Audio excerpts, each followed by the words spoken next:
अखेर अजित पवार गटाचा विधान परिषदेचा उमेदवार ठरला। राष्ट्रवादीकडून मुंबई शिक्षक मतदारसंघातून शिवाजीराव नलावडे यांना उमेदवारी। महायुतीमध्ये गोंधळ नाही, सुनील तटकरेंचं स्पष्टीकरण।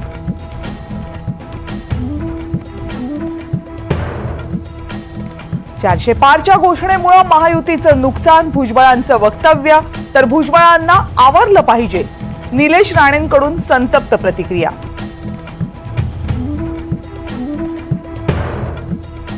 पुणे हिट अँड रन प्रकरणातील आरोपींच्या कोठडीत वाढ। विशाल अग्रवाल आणि सुरेंद्र कुमारला 31 मे पर्यंत पोलीस कोठडी।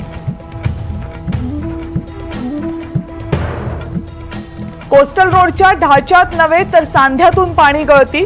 बोगद्याच्या पाहणीनंतर मुख्यमंत्र्यांचं स्पष्टीकरण। सगळे सांधे परदेशी तज्ञांच्या मदतीने भरण्याचे पालिकेला निर्देश। लोकसभा निवडणुकीनंतर मुख्यमंत्री एकनाथ शिंदे 3 दिवस सुट्टीवर। शिंदे सहकुटुंब साताऱ्यातल्या दरे गावी मुक्कामी।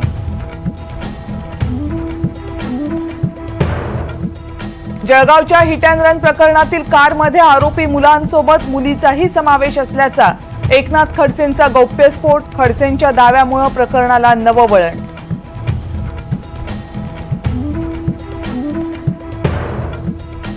जरंडेश्वर साखर कारखाना पुन्हा एकदा एसीबीच्या रडारवर। राजेंद्र घाडगेंची पुणे एसीबी कडून चौकशी। राजेंद्र घाडगे अजित पवार यांचे निकटवर्तीय।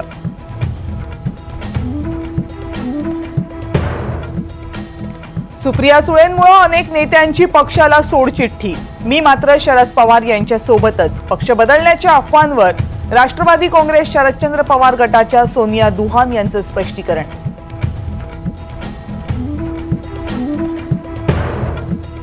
आयपीएलचे ग्राउंड्समन आणि पिच क्युरेटर झाले मालामाल। 10 होम टीमच्या ग्राउंड्समन आणि पिच क्युरेटर यांना प्रत्येकी 25 लाख रुपये। जय शहा यांची घोषणा।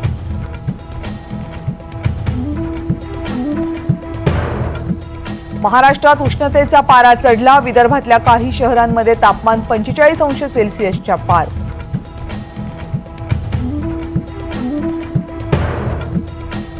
पालघरमध्ये गुजरातहून मुंबईकडे येणारी मालगाडी रुळांवरून घसरली। विरारहून डहाणूच्या दिशेने धावणाऱ्या लोकल्स रद्द।